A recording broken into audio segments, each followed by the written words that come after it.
So today I will be teaching second grade about prefixes. And I would explain to them that a prefix is part of a word placed in front of a base word or root word. I would have the kids sit in a circle, and I would have an easel, have the in front of them so that they could visually see what's going on instead of having to sit back at their desk. They could all come to a circle. But to explain what a prefix is added to a regular word or the base word or root word becomes a new word. For example, in the word disconnect, we have the prefix dis added to the word connect becomes disconnect. Okay? In the root word do, if we add the prefix re to the word do, the new word becomes redo. Okay? Also in exist, our base word or our root word is exist. If we add co, which is the prefix to the base word exist, we have coexist. Okay? So, also a prefix usually changes the meaning of the base word. And the most common prefixes are un and re. So our most common prefixes that we use are un and re. And un means not, as in unhappy means not happy. If you take off the prefix un, you just have happy. And we know that being happy is being excited. We know that's a good thing. If we put un onto the word happy, or we add it to the word happy, then that's not so good. So if we're unhappy, we're not happy. So it changes the word. It becomes a whole new word, a whole new meaning. Like on the word redo. Re means again. So if I had to place the prefix re onto do, it would mean do again. So if I had to redo something, that means I have to redo it again. Another example would be reheat. If I wanted to reheat something, that means I would heat it again. So my base word would be heat, my prefix would be re, and we put the two together, it would be reheat. So that's an example of un and re. And I'm going to turn this over.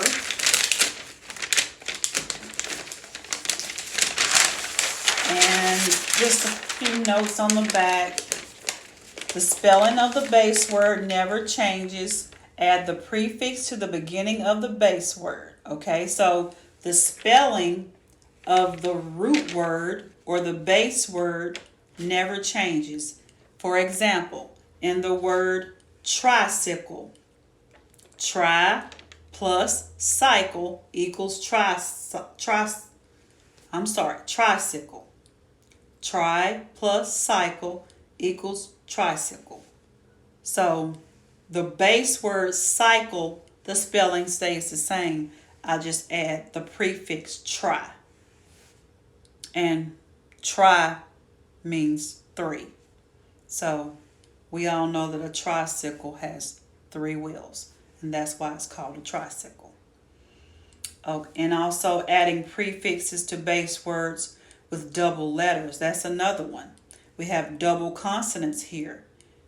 It retains the original spelling. So we don't change the spelling if it has double consonants, double letters in it. For example, in the word natural, if I put the prefix un added to the word natural, it becomes unnatural. Well, we don't drop the N on natural to add the prefix un.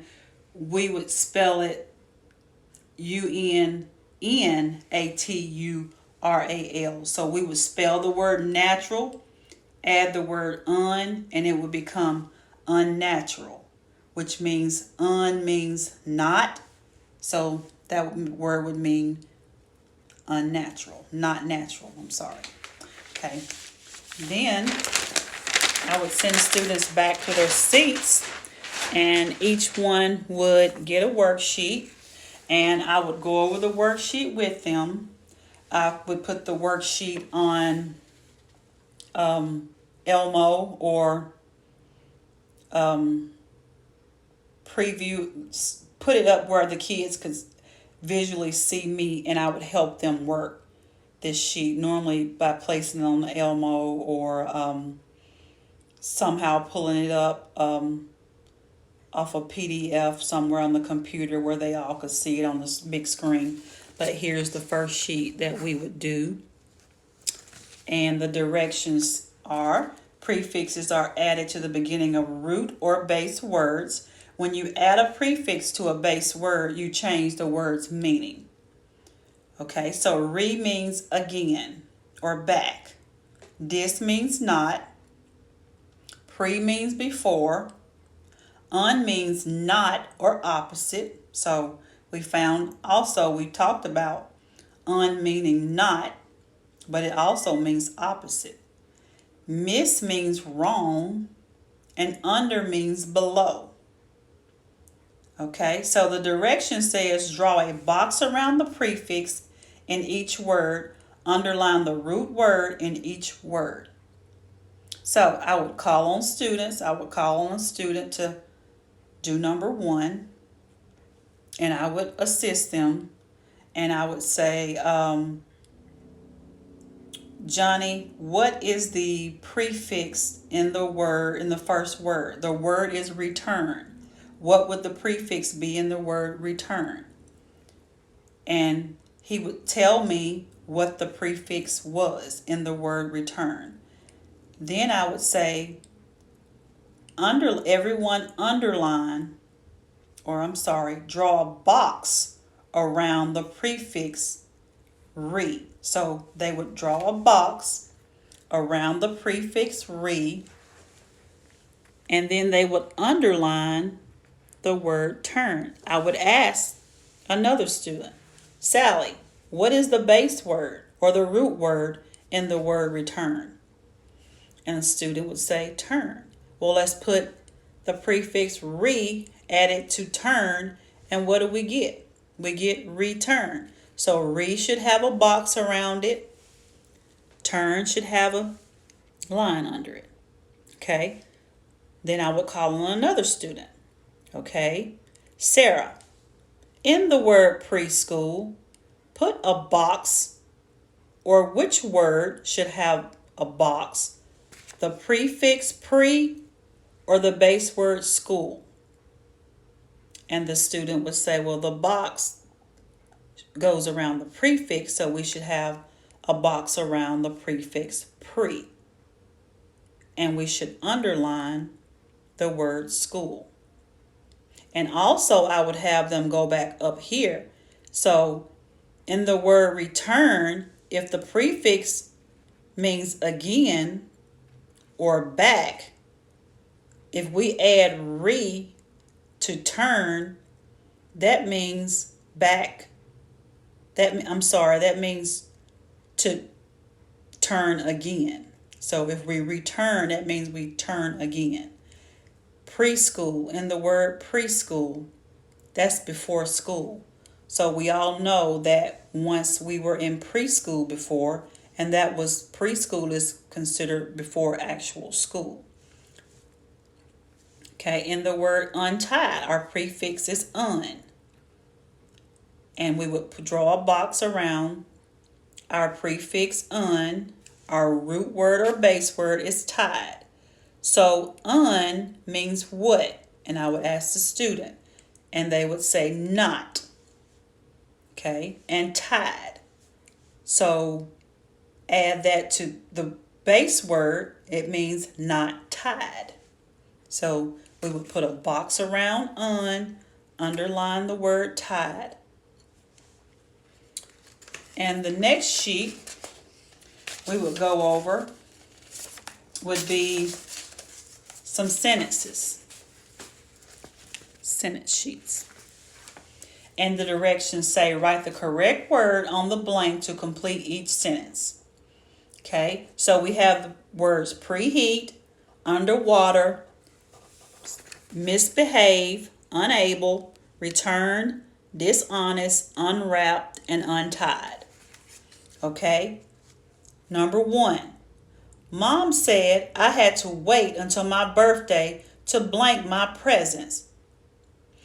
I would give the children 2 choices to help them. Mom said I had to wait until my birthday to unwrap my presents or unable my presents. Which one you think makes more sense? Unwrap or unable? And I would call on a student to answer the question. Number 2, we had to blank the oven before we could put the cookies in. We had to what? Preheat, or we had to dishonest. And I would call on a student, and they would say we had to preheat, which means we had to do it before. We had to heat before we could put them in there. My time's up here, but prefixes is one of the 2nd grade standards. So I thought prefix would be good to teach as a 2nd grade, on the 2nd grade level. So that's the end. Thank you.